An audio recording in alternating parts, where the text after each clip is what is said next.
Fantastic. Okay, I think we're going to get started. Good afternoon, everybody, and welcome to our webinar, A Collective Path Forward for Canada's Globally Important Peatlands. My name is Ashley Talbot. I'm the Director of Communications here at WCS Canada, and I'll be hosting today's discussion. Before we begin, I'd like to complete a land acknowledgement, paying our respects to the Indigenous peoples and all our relations on the lands and waters where we are privileged to live and work. So WCS Canada acknowledges that this event is taking place on the traditional territory of many nations. Our organisation works across many locations across what is now known as Canada, on the ancestral and unceded territories of Inuit, Métis, and First Nations peoples who have called this land home since time immemorial. WCS Canada is committed to affirming the importance of Indigenous peoples' perspectives in local, national, and global biodiversity conservation, and respecting the sacred relationships that the Inuit, Métis, and First Nations have for their traditional territories and homelands, and the stewardship based on respect, love, responsibility, and reciprocity, which has, over countless generations, nurtured and sustained the lands, waters, plants, and animals that WCS Canada considers important today, and without this, we would not be. Thank you. I'm now pleased to introduce our two fantastic speakers who are joining me today, Public Policy Specialist Victoria Goodday and Peatland Conservation Scientist Adam Kirkwood. As Public Policy Specialist with WCS Canada, Victoria holds a Masters of Law in Water Law from the University of Dundee and has published on a variety of research topics analysing environmental law and policy in Canada. Our other speaker, Dr. Adam Kirkwood, has been working in the peatlands of the Hudson Bay lowland since 2017 and supports WCS Canada's research on peatlands and placer mining in the Klondike gold fields of the Yukon.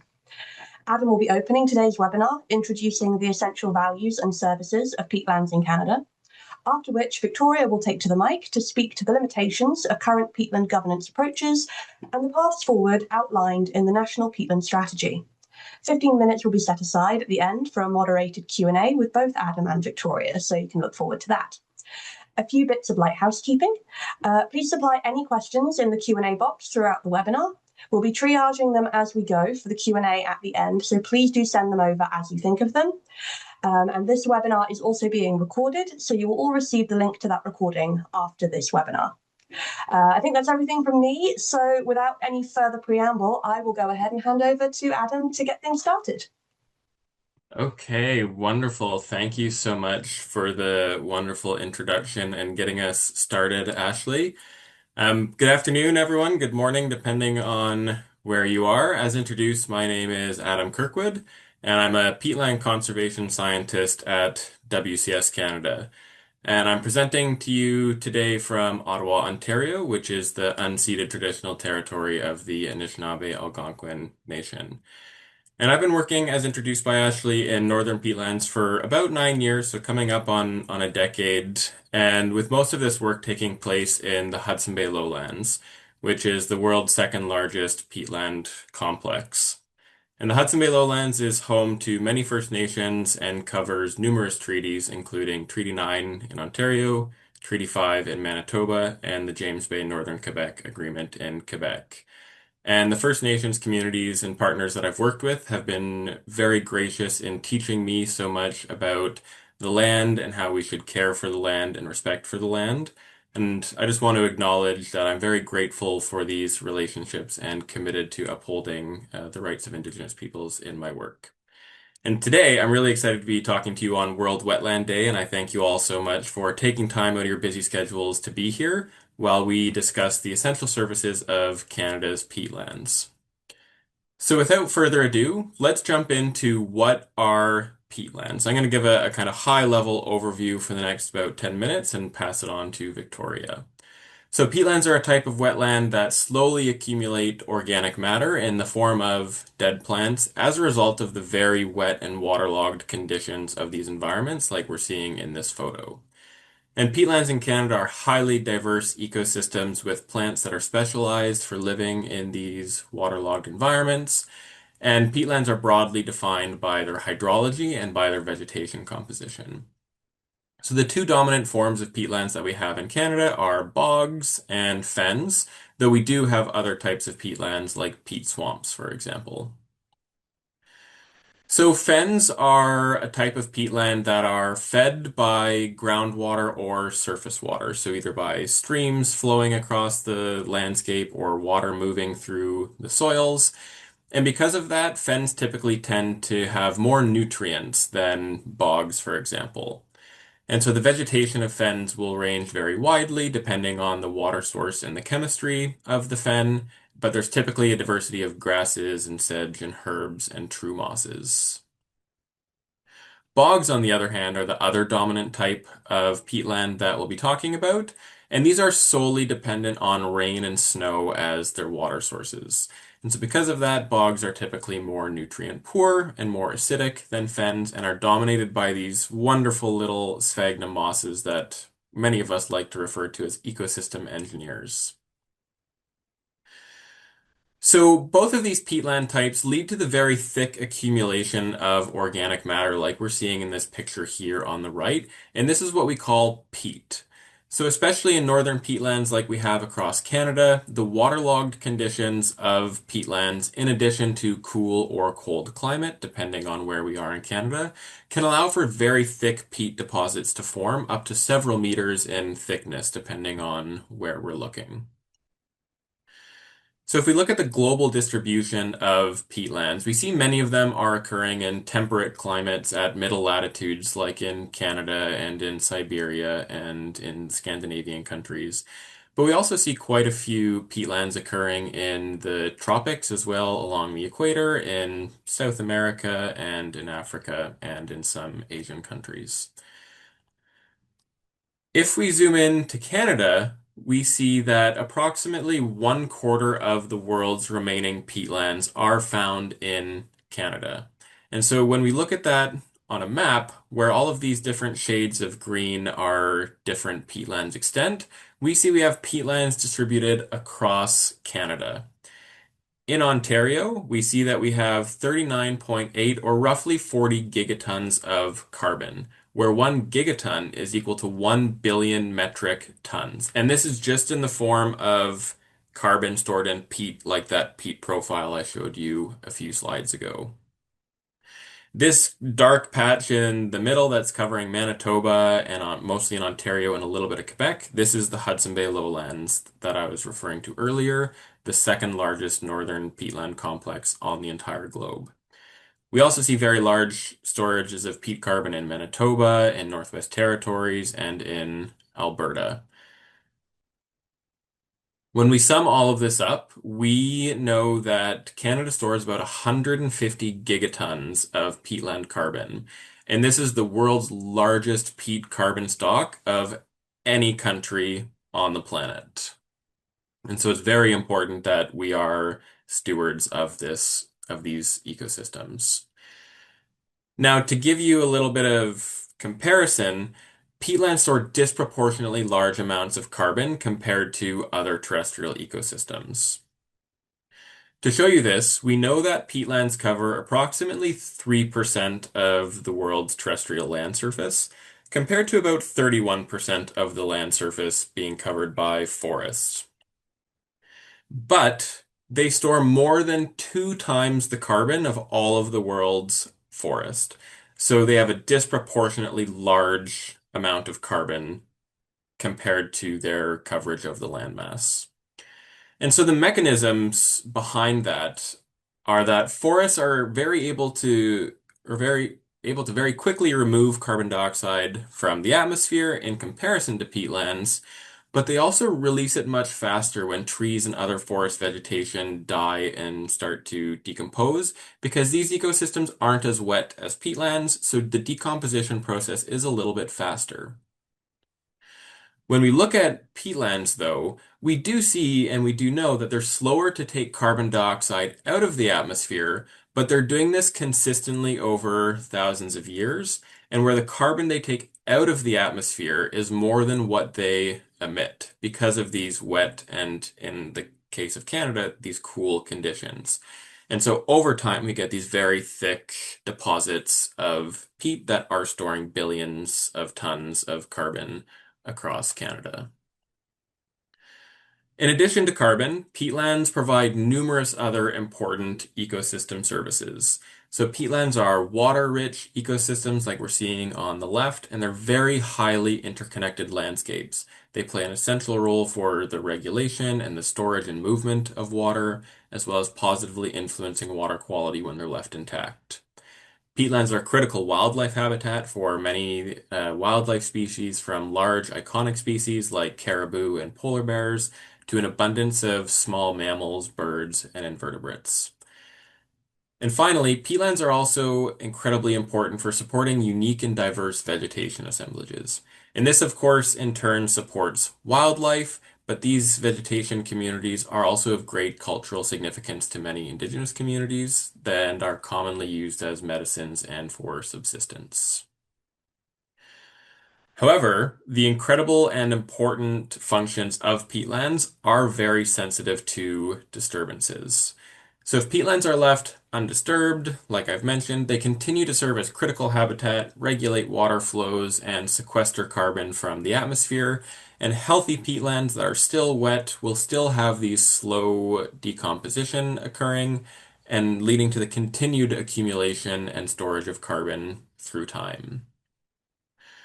However, when peatlands are disturbed, whether for horticulture or the development of roads or other infrastructure, or if they're drained for numerous reasons, mining perhaps being one of them, the vegetation and wildlife are no longer able to thrive in these what were formerly healthy ecosystems, and where peat is removed, there can be pretty drastic changes to the local hydrology of the region.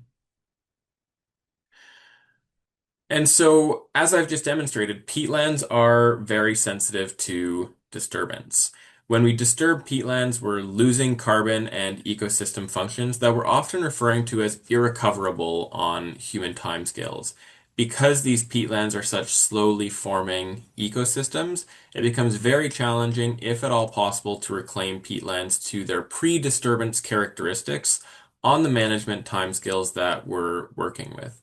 And so that's what this arrow is pointing here to, is eventually there's, if we're referring specifically to carbon, there'll be a point where a certain amount of carbon is lost to the atmosphere that we just simply can't reaccumulate after reclamation or rewetting, for example, because these are very slowly forming ecosystems.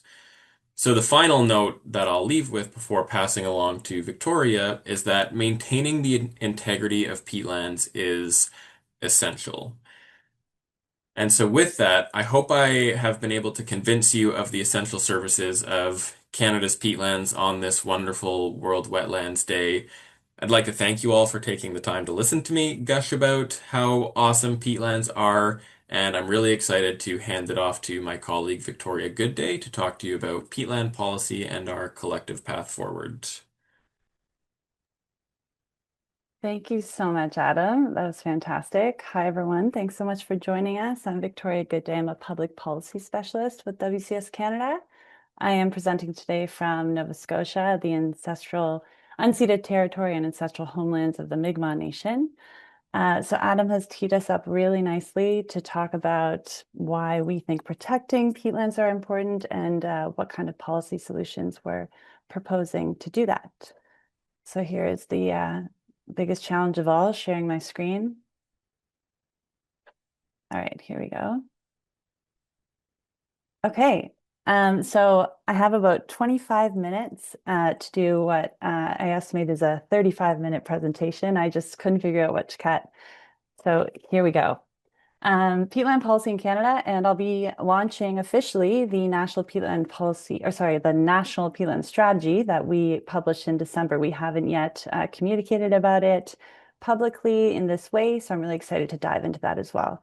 So specifically over the next, hopefully 25 minutes, I'll be talking about the policy imperative to protect peatlands, the status of peatland policy currently in Canada, and again, proposing the National Peatland Strategy as a way forward. I want to recognize the people whose work this is based off of. So the National Peatland Policy Project was a project of WCS Canada's, and the research findings I'll be chatting about today, as well as the National Peatland Strategy, are the outputs of that project. And the project team was myself, Laura Tange, Nicola Rodeda Smith, and the project was led by Dr. Lorna Harris. All right, so I'll jump right into the policy imperatives. So one question we received quite a bit when we started speaking to people about a proposed national strategy for peatlands was, why is it important to have a specific policy focus on peatlands?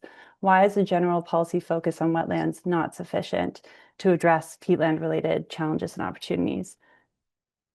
So in short, the unique considerations associated with peatlands, organic wetlands, are proving to go unaddressed by wetland general policy so far in Canada. So this is primarily because peatlands have unique characteristics and services, like Adam just discussed. They're more carbon rich than other types of wetlands.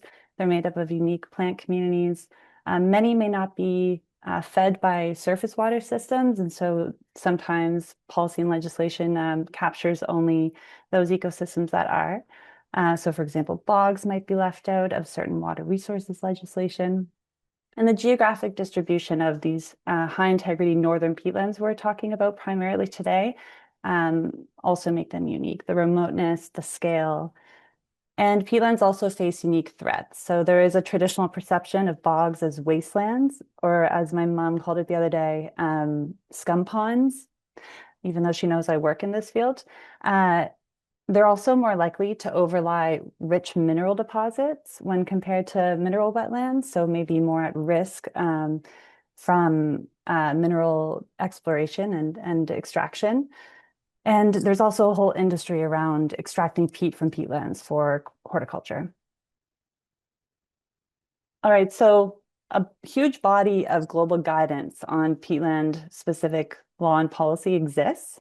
Some of the leading authorities in that area putting out this guidance include the Ramsar Convention Secretariat, the United Nations Environment Program, the Food and Agriculture Organization of the UN, also some NGOs like Wetlands International and the Global Peatlands Initiative.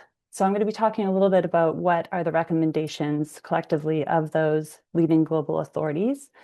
So generally, this global guidance says that countries should develop national and subnational policy frameworks to protect peatlands and limit emissions from peatlands. The impetus for the early guidance, for example, Ramsar's resolution in 2002, Guidelines for Global Action on Peatlands. And by the way, Canada is a signatory to the Ramsar Convention. We have ratified that convention.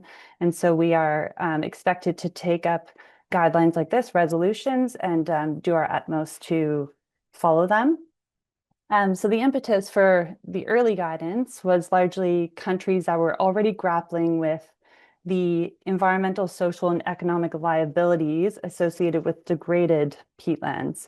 So particularly the greenhouse gas emissions. So in Europe, about 50% of peatlands are degraded. They're a significant source of greenhouse gas emissions as well in Southeast Asia. Globally, degraded peatlands are estimated to contribute about 4% of annual anthropogenic GHGs, so it's quite a significant source.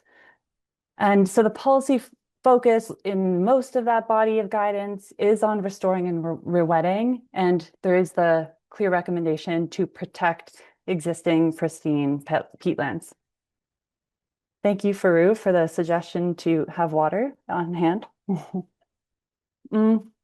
So here, I wanted to show which countries have explicit peatland strategies at the national level. You can see Europe and Southeast Asia. Also, the lighter blue countries don't have specific national strategies, but otherwise have taken meaningful national level policy action, integrated in other ways. The main point of this slide, I want to pull up this global distribution of peatlands, which Adam, I think, showed. Anyways, and you can see the glaring omission. So Canada has quite dense peatland, a huge amount of it, and we have not taken action. I also want to flag that Canada is one of the top 5 largest producers of peat for horticulture, and we're the only country of those 5 countries to not have taken policy action at the national level to protect peatlands. So Canada has a unique opportunity globally. We can proactively protect our globally important peatlands. An estimated 98% of Canada's peatlands remain intact. They are, however, at rapidly increasing risk of disturbance and fragmentation, so particularly from industrial development and land use change. So as I mentioned, peatlands are often existing where they're in mineral-rich areas, and including critical minerals like the Ring of Fire mining region within the Hudson Bay lowlands, also oil and gas, forestry, agriculture, the peat industry, linear infrastructure. All of these activities disturb peatlands. Also, there are natural disturbances. So as the climate changes, regardless, there are natural carbon fluxes happening within a peatland ecosystem, but under certain climate change scenarios, increasing permafrost thaw and wildfire will also cause increased emissions from peatlands. So peatlands are under a lot of change, and this is part of why we are urging governments to take action. Additionally, Canada's northern peatlands, keeping them healthy is necessary to global net zero. Whether or not we count peatland emissions in our national reporting, and I'll talk about that in a bit, whether or not we actually count them, they do have real impact on geological net zero, and keeping them healthy and functioning is critical to global net zero. And again, sorry, not again, haven't talked about this yet. There are another reason why we're urging policy action at this time is that there are known and ready interventions, feasible and effective interventions, relatively simple approaches and interventions and changes in behavior and activity can have major positive impact in the sense that we're limiting carbon release, for example, from peatlands, or avoiding particularly sensitive or high priority peatland areas. We can do a lot better. So this is another reason why policy action is urgently needed. So what's happening in Canada currently? So we conducted a systematic review of the applicable law and policy. We conducted this in 2024. And we asked, do Canada's policy framework support effective peatland protection, restoration, and stewardship? Short answer, no.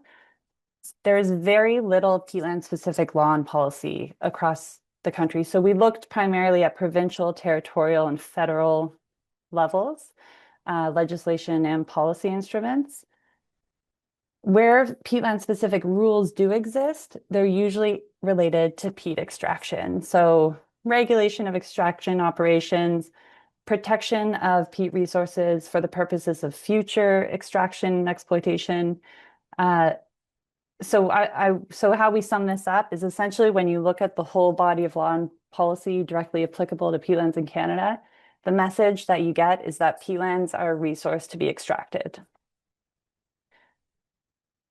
Conversely, on the flip side, there's the failure to value the unique and essential services of intact peatlands. So I found it to be pretty shocking that even within wetland-specific instruments, like wetland policies or wetland like guidelines or regulations that are specific to wetlands, only less than 30% of those actually include specific reference to peatlands or organic wetlands, or a subset of those, bogs, fens, like what Adam discussed. So peatlands aren't even addressed. Their unique services are not even addressed by wetland policy. Also, wetland carbon services, so we can use that as a proxy for how peatlands are treated, because maybe the key differentiating factor between peatlands and other types of wetlands are the carbon services of peatlands. Wetland carbon services are not very commonly even recognized. In only 50% of wetland-specific instruments were carbon services even mentioned. In terms of climate policy, most climate plans at the provincial, territorial, federal levels don't include peatlands, and national greenhouse gas reporting under the Paris Agreement excludes the vast majority of direct emissions from peatlands. So human-caused activities, we only capture flooding for hydroelectricity and peat extraction. So those other disturbances I mentioned, mining, oil and gas, agriculture, forestry, which all have real and quite significant impacts on peatlands that result in emissions released and carbon flux changes, that's not captured in our national level reporting. Peatlands are also less protected than other types of wetlands. As I mentioned briefly, this is usually because wetlands are positioned primarily for their water services, and maybe the wetlands that are more connected to the surface water system or fed by surface water are included as water bodies or water courses under water resources legislation. And bogs are left out of that because they are rainwater fed, or maybe groundwater fed fens are also left out. So when we dug deep into the legislation, we saw that bogs were quite often not protected. So that means like riparian buffer zones, use permits, those sorts of mechanisms aren't applied to bogs. Also, sometimes wetland policy is designed more to protect immediately threatened wetlands.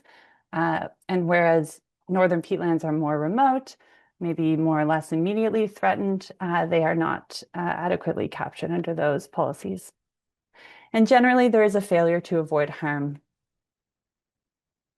I need to get, well, I was going to do a time check. Okay, I've got to pick it up here. Okay, so here, when you look at that body of guidance from leading global authorities, they all agree that these key elements should be included in national or subnational level policy frameworks. So I'll run through them quickly. Conservation of peatlands, application of the mitigation hierarchy, robust assessment and inventories, land use planning that considers peatlands, restoration of degraded peatlands, collaboration and co-governance, sufficient funding that promotes conservation, monitoring and evaluation of policy action. I'm going to go through each of these and try to keep it just 2 or 3 points around how Canada is doing and what are some of the limitations in our current policy frameworks.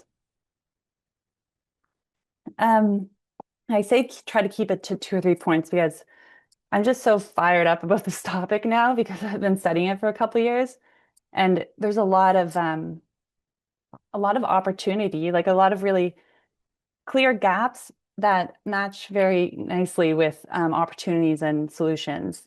So we have all this in the National Peatland Strategy, which I'll get to, but I'll try to keep it high level for now. So conserving peatlands in Canada, less than the global average of percentage of our peatland area is within protected and conserved areas. So an estimated 13% of Canada's peatland area is within protected and conserved areas compared to 17% global average.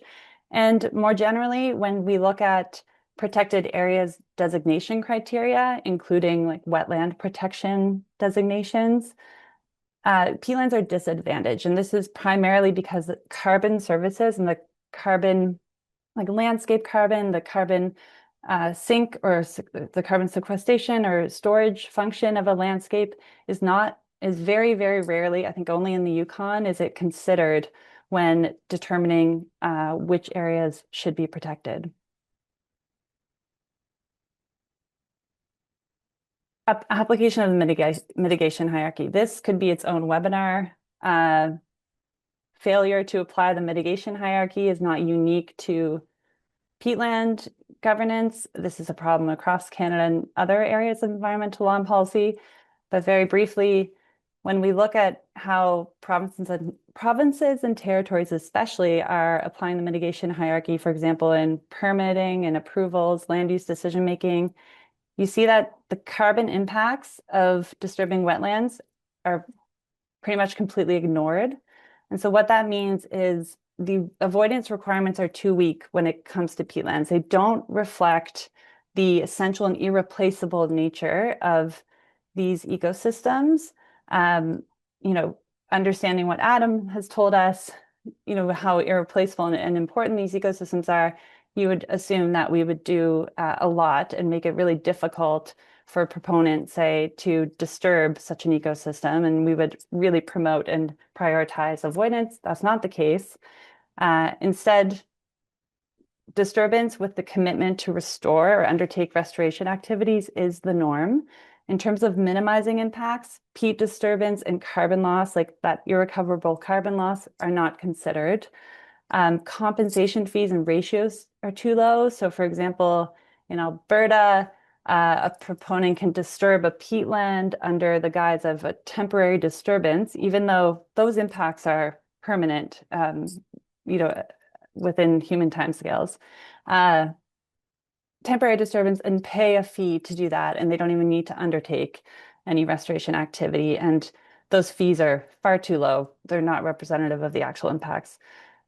And then in every province and territory, there is a pathway whereby disturbed peatland can be returned to a non-peat forming ecosystem, so not a peatland.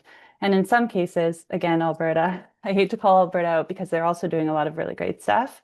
They're almost Manitoba, Alberta, they're easy to call out because they're doing the most. They have the most peatland specific law and policy and the most guidance. So there are gaps there to look at. Other provinces don't have anything on the books, so I can't really criticize them specifically. Yeah, for example, in Alberta, a return to an upland ecosystem is actually incentivized and favored. It's seen as higher value than a peatland. All right, robust assessment and inventory. So mapping and assessment, peatland inventories vary widely by province. There is no national level data repository. Different identification and classification frameworks are used in each province and territory, though there is some regional consistency. Peat depth and peat quality are not required to be measured in almost all wetland evaluations. And sometimes that's because carbon and climate is seen to be the purview of a different department or ministry. I'll leave it there. I could talk forever about this stuff. Consideration land use planning, as I'm sure many of you know, regional land use planning is rarely done in Canada. Where it is done, peatlands are not an explicit focus, and this may be limited. This may be due to data or mapping limitations. Land use plans may not be legally binding, and there's often a lack of meaningful collaboration with Indigenous peoples. And I should note here that because we're talking about northern peatlands, these are areas where Indigenous peoples have been stewarding for millennia, and Indigenous peoples need to absolutely be a part of all of these solutions, and they already are implementing solutions. So I'm going to get into more mentioning the importance of co-governance and Indigenous leadership in this area. Restored degraded peatlands. So the emphasis here is on degraded. We are failing, Canada's failing here. We allow pristine, healthy peatlands to be disturbed as long as there is the commitment to undertake restoration. And that doesn't even mean restoration outcomes need to be achieved. So there is a problem across many of the jurisdictions with weak follow-up and compliance mechanisms to ensure restoration outcomes because they're longer-term time horizons, like, to bring a peatland back to a peat-forming ecosystem can take quite a while. And there is a lot of great work being done here and a lot of great research. We need to make sure the money's there to pay. So the financial and legislative mechanisms need to be in place to ensure those liabilities are cleaned up essentially, and the liability stays with the responsible party. So for example, the proponent, if it's a mining related disturbance or another industrial disturbance. And there is a lack of internal government expertise across the country around peatland science. And so again, some of those approval terms and conditions might not reflect best practices. Collaboration and co-governance. There is a desire from regional governments to share knowledge across jurisdictions, and they're looking for forums to do that. Indigenous, again, we need those forums to ensure meaningful co-governance with Indigenous peoples, and that's not in place right now. And there are barriers, financial and legislative, to scaling up Indigenous protected and conserved areas and guardians programs, both of which have already been showing incredible outcomes when it comes to peatland protection, restoration, and stewardship. Funding. This again could be its own webinar. funding timelines are generally too short-term. They don't line up with that long-term peatland trajectory, and the need to protect some of these high-integrity complexes in perpetuity. Current funding schemes are often focused on quantifiable greenhouse gas emissions reductions, which are difficult to prove for avoided conversion of these large-scale places. For similar reasons, market-based approaches are not currently suitable to apply to large-scale high-integrity peatlands. This is primarily because there are uncertainties associated with the carbon balance of huge swaths of peatland under different climate scenarios, wildfire, permafrost thaw. Investors want certainty, and it's difficult to give them that. And there's unclear jurisdiction in these large areas. And again, I just want to bring it back that we're also missing that financial security piece to ensure restoration outcomes. Sorry. Okay. We're going backwards. And finally, monitoring and evaluation. There is no national level tracking of policy action or peatland status. Tracking at the subnational level varies. And I just want to give a plug to if we were accounting for a greater range of peatland emission, just of human-caused disturbances to peatlands in our emissions reporting, then we'd probably be monitoring and evaluating those disturbances and emissions more fulsomely. Okay, takeaways from this section. Canada has ample opportunity to do better. There is no silver bullet. A mix of approaches is needed. Strong expertise and practice exists in pockets across the country, so I don't think I did that point justice. There's a huge amount of work being undertaken by non-government and academic initiatives and coalitions, incredible researchers in Canada. I imagine Canada has some of the strongest restoration peatland restoration science and scientists. So there is a lot of knowledge. We just need a coordinated and strategic approach. Enter the National Peatland Strategy. So this is a guiding framework for decision makers. It is a proposed national strategy. This is not a federal government-led initiative, although we do hope the federal government, the government of Canada, will adopt and adapt the strategy. The strategy is made up of, or is informed by our research and analysis. Also, it's informed by the direct input of peatland knowledge holders across the country. So we spoke with over 130 peatland knowledge holders across regions and sectors. We also had an external review panel of 18 folks, and we had an input form that some knowledge holders completed. The intended users of the strategy, if you are here today, chances are you'll be able to use the strategy in some way. Broadly, the intended users are people making or informing decisions that impact peatlands. The shared vision that's reflected in the strategy and that the strategy is meant to guide us towards is that Canada is a global leader in peatland stewardship with collaborative governance systems in place and Indigenous leadership at the forefront. Through this, peatlands across Canada are conserved, restored, and healthy. The critical values and services of peatlands are widely understood, recognized, and protected. The strategy is made up of 5 core elements. The goals, which are quite high level, to protect, restore, and steward.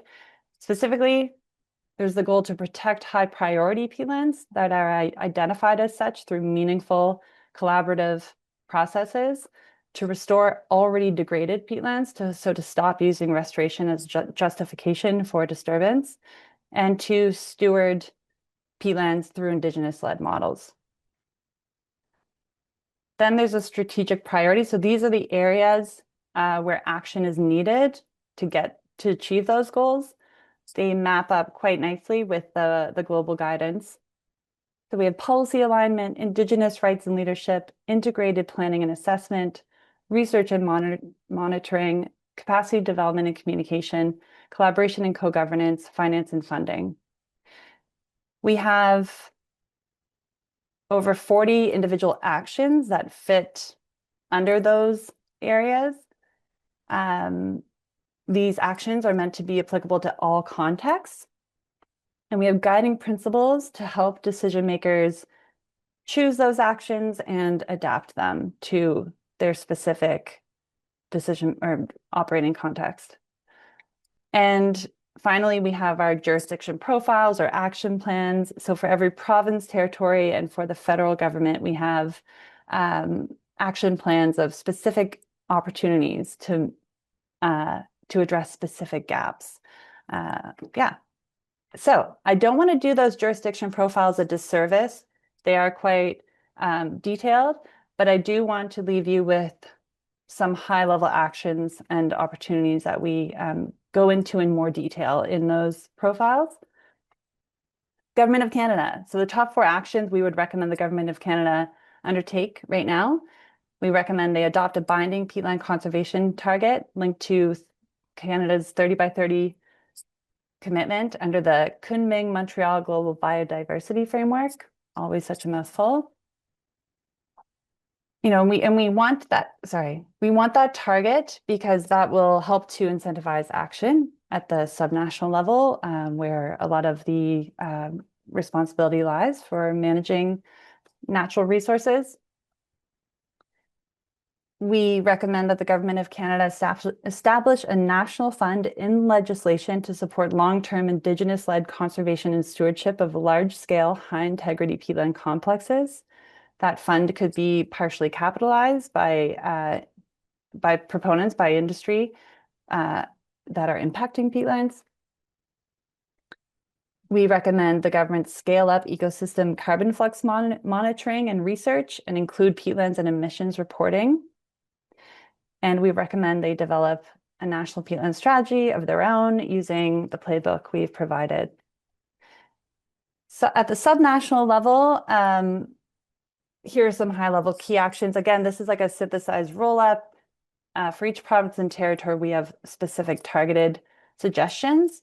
What I'll go through here, we are hoping are relevant to also local governments, Indigenous governments. So to start, we recommend the identification and protection of high-priority peatlands. Again, identifying what peatlands are high priority for protection, and maybe identifying other areas that maybe development is more suitable to occur in.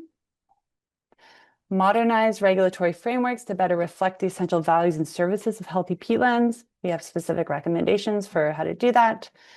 Eliminate provisions that devalue peatlands or serve to disincentivize their protection. So what I mentioned around bogs being left out of water resources protections, wetland policies that don't include recognition of the carbon services of wetlands, peat extraction rules that serve to limit protections of peatlands for the purposes of extraction.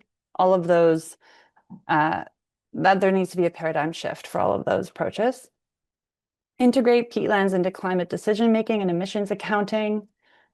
Invest in and scale up research and monitoring of peatlands and their suite of values and services.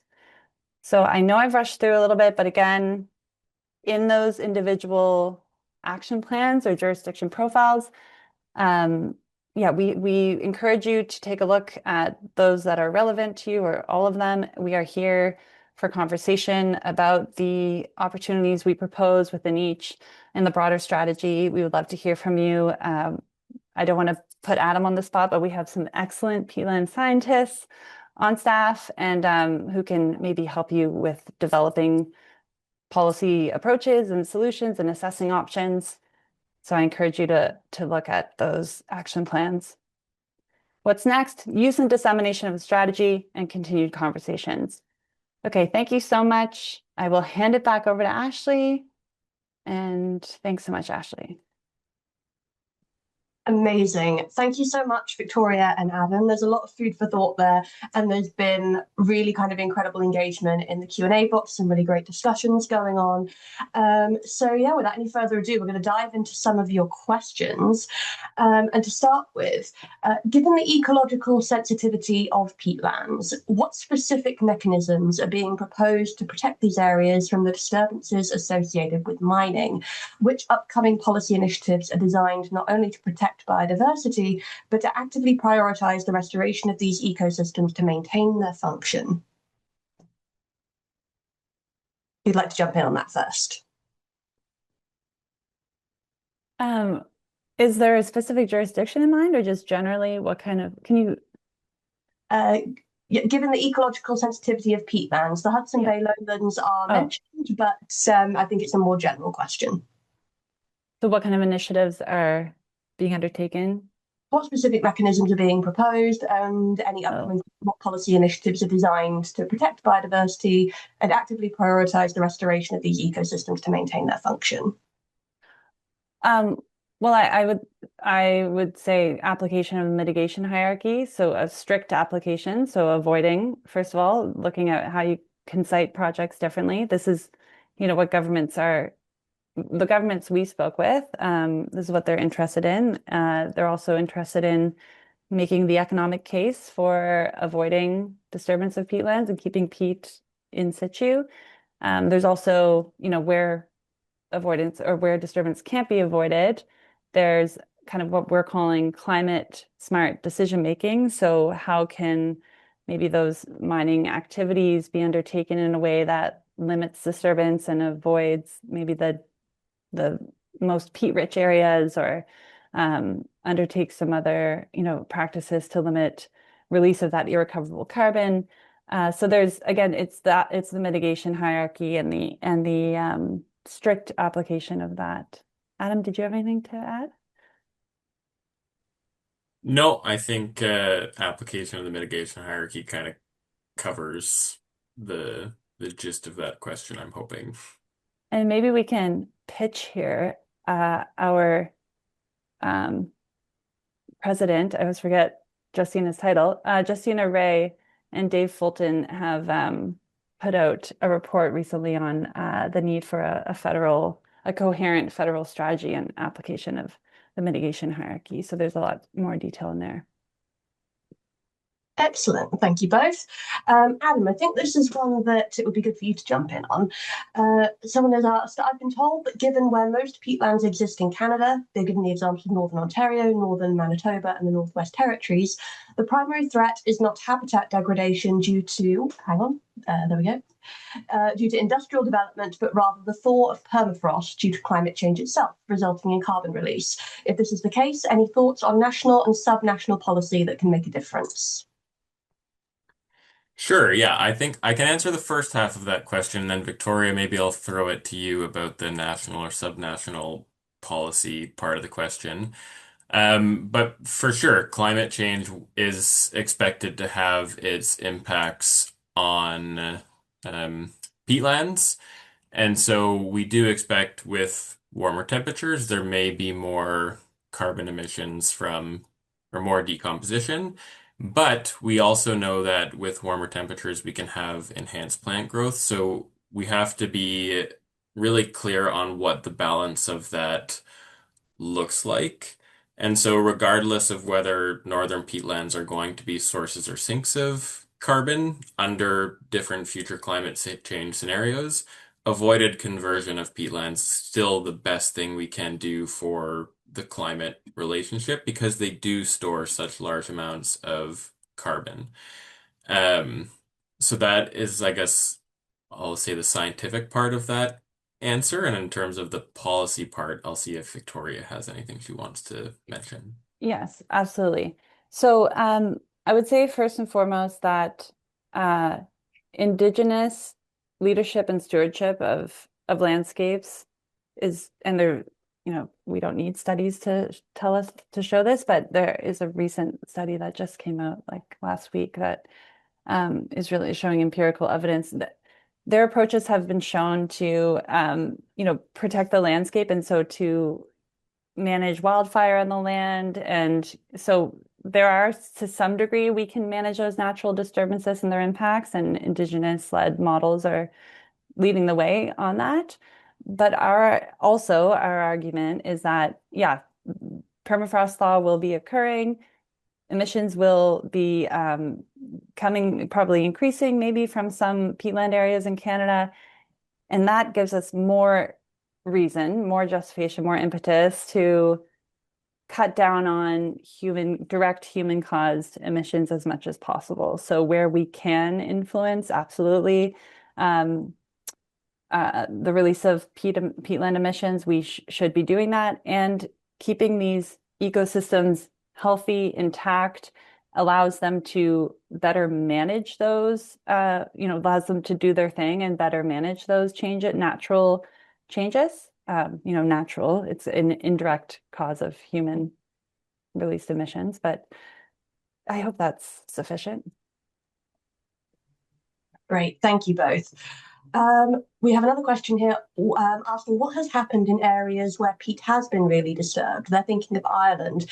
Now, Victoria, I know that your recent op-ed in Policy Options spoke to some of the action that had been taken in Europe in relation to peatlands. So maybe this is one you could speak to. Yeah, so the question is, what has happened? In areas where peat is really disturbed. Well, a few things. So, general awareness, public awareness is much higher in those areas. For example, like in Indonesia and Ireland and the UK, is just on more top of mind because people understand that they see it on the landscape, drained and degraded peatlands, and they know that they have real costs to society, including their emissions. So there has been there's more attention, it's in the news more, there's been more policy action. Ireland has a National Peatland Strategy, but there have been problems with implementing those strategies and with meeting the objectives. So in the UK and Ireland, both. And partly in Ireland, I don't know much about it, but I do know, my understanding is that there's a cultural significance to peat. And peat extraction, it's like the peat extraction industry, I think, is it's more tied to their culture maybe than in some places of Canada. And so there is a little bit more resistance to changing behaviors, but I'm not an expert in that area. Wonderful. Then we have another question. Are there any actionable recommendations relevant to industry in the National Peatland Strategy? Yes, absolutely. Yeah, I can't do them justice by going into detail, but yes, absolutely. I think industry, I think probably of the over 40 actions, I think we have like 43 actions in there. I think industry probably has a role to play in a good half of them. And then in those individual jurisdiction profiles, their specific industry-related opportunities are pulled out. So examples would be collaborating with academia, with government to share best practices and understand how to avoid peatlands and how to minimize disturbance to peatland. Also, understanding how to. I'm not a peatland expert, but Adam, do you want to add more? Adam actually works with people in the field. And sorry, this is in relation to the industry question? Yeah. Sure. I have to be honest, I was looking at the questions when you were giving your answer, but I think in terms of being thoughtful and taking a regional view of when we are selecting areas where sites are being proposed and kind of understanding or thinking big picture and understanding siting and taking a more proactive approach for our environmental assessments and understanding kind of how peatlands fit into that picture. And so sorry to cut you off. No, good point. And so we know that, for example, Canada, the federal government has now commissioned the development of a taxonomy, like sustainable investment guidelines or criteria.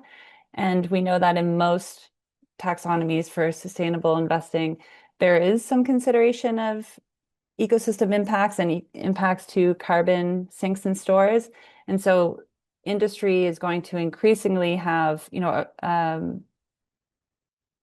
reason, like to better account for its impacts on the land related to emissions. And so, that's maybe another reason why they should, just as Adam said, take a proactive approach to avoid more carbon-rich areas. Fantastic. We've got a question here for Adam next. How do roads and other hard linear features built through the peatlands impact the hydrology and ability of the peatlands to serve as fire breaks? I'm in Alberta, where we have a lot of linear disturbances in our peatlands. Yeah, that's a wonderful question. Thank you for asking it. So you're totally right in that any kind of disturbance that influences hydrology of a region will have important impacts on peatlands. And so in the case of road or other linear infrastructure where it imposes some form of impermeable or only semi-permeable barrier to water movement, it's totally going to affect the peatland ecosystem. And so if we imagine a road running through kind of perpendicular to water flow, one side of the road, the wetland might get, or the peatland might get much wetter because now water can't continue to flow down gradient.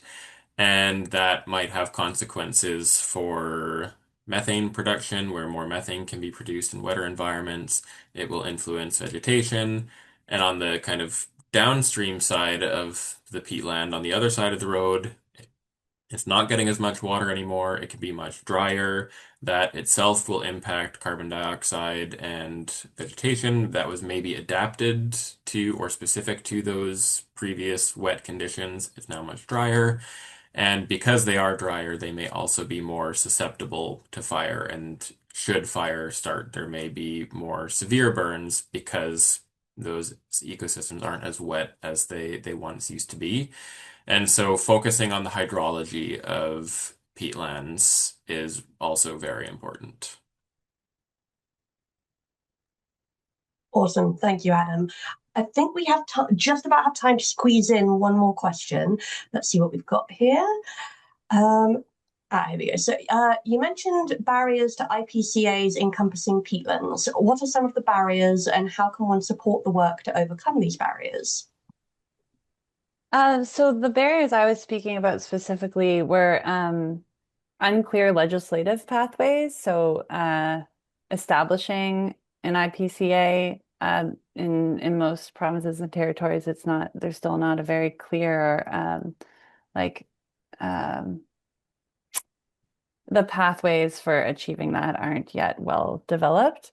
Also financial mechanisms. So how will these areas be funded, particularly to compensate for the extractive industry interests that are in the region. So if there is a lot of interest in mining for critical minerals beneath a peatland area, we're going to need to make sure that this area is protected in perpetuity and that there is the financial incentive to do so. So financial and legislative pathways were what I was speaking about specifically. Wonderful. Thank you very much, Victoria. And I think that's probably all we've got time for. We're coming up on the end of our hour. So thank you so much to everyone who's joined us today live. As I mentioned at the start, we'll be circulating the recording of the webinar shortly. So please do look out for that. All that remains is to say thank you to Adam and Victoria for sharing their expertise with us today. We hope you found today's discussion informative. Have a fantastic World Wetlands Day, and we'll see you next time. Thanks for coming, everyone. Thanks, everyone. Thanks, Ashley.